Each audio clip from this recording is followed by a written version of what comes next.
Kung ang Robinson's Galleria ay mayroong taong ahas, ano naman kaya ang meron sa SM Supermalls? Yan, pag-uusapan natin ngayon dito sa... Alam niyo ba to?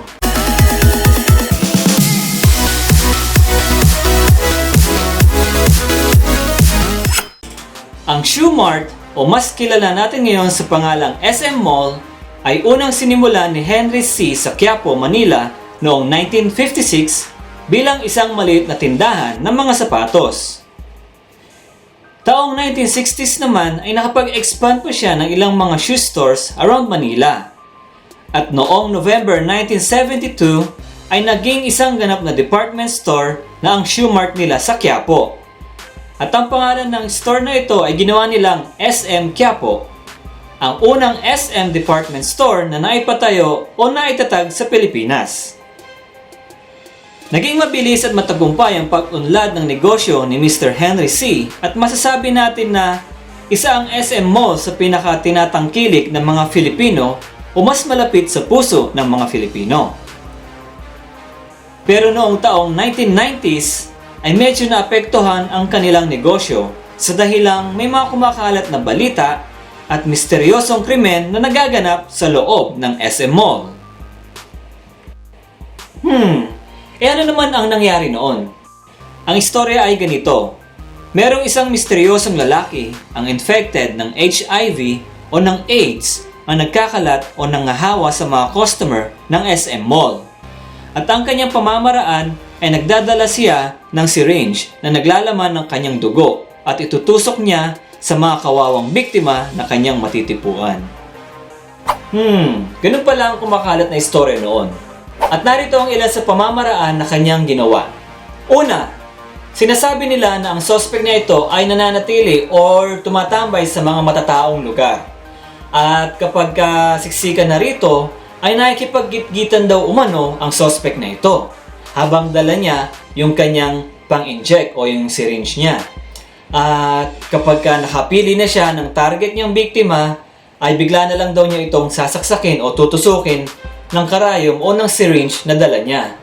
At sabay, bubulungan niya o sasabihan niya yung biktima ng maligayang pamumuhay or happy living. Sabay, tatakbo na lang daw siyang bigla at tatakas. Pangalawa, sinasabi naman ng ilan na ang suspect na ito ay madalas na tumatambay sa mga restaurant, fast food, or doon sa food court ng SM Malls.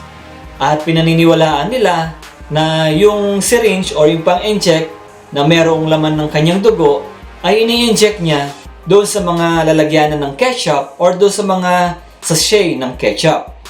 At hindi lang daw ketchup ang nilalagyan niya, maging yung ibang mga sauce na pwedeng kunin doon sa mga fast food chains. Pangatlo, pinaniniwalaan naman na mas madalas tumambay ang suspect na ito sa loob ng sinihan ng nasabing mall. At mula doon ay naghahanap siya ng kanyang mga mabibiktima. Ang ginagawa niya sa sinihan ay tatabihan niya o uupo siya sa likod ng upuan ng mapipili niyang target. At saka niya ito biglang tutusukin ng syringe. At mabilisang tatakas. Ang isa pang ginagawa niya sa loob ng sinihan ay naghahanap siya o pipili siya ng mga taong may dalang inumin na may straw o walang takip. At doon ay ipapatak niya yung lamang dugo ng kanyang syringe. At walang kamalay-malay ang mga biktima sa ganitong estilo na ginagawa ng suspect. At matapos gawin ng suspect ang mga yon sa mga biktima, ay nag-iiwan pa siya ng note na naglalaman ng "Welcome to my world" or "Congratulations, you are one of us now." May iba pang versions na lumalabas o nagmula umano sa ilang staff noon ng nasabing mall na ang suspect umano ay isang dating trabahador ng SM. Ito ay isang sales lady na nasisante o natanggal sa trabaho matapos umanong lumabas ang result ng kanyang health check.